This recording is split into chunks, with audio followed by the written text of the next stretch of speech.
Nebraska is now a member of the Big Ten. Nebraska officially applied for membership today, and by the end of the business day, the 11 college presidents within the Big Ten unanimously approved the move. It's the first expansion within the conference in 20 years when it added Penn State. And this is the first major move that will likely start a massive domino effect throughout collegiate athletics. Our own George Smith is at the epicenter of what's expected to be a massive shift in Lincoln, Nebraska. George, Nebraska and the Big Ten went without each other for about a century. Why get together now?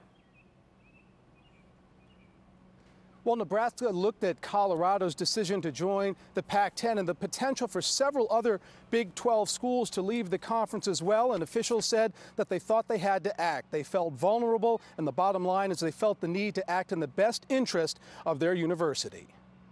As we realized that some of the schools that were urging us to stay had talked not just to one other conference, not just to two, but to three.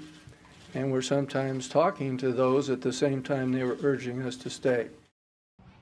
Knowing the Pac-10 was wooing some of its other conference mates, Nebraska Chancellor Harvey Perlman asked a pointed question at the Big 12 meetings earlier this month.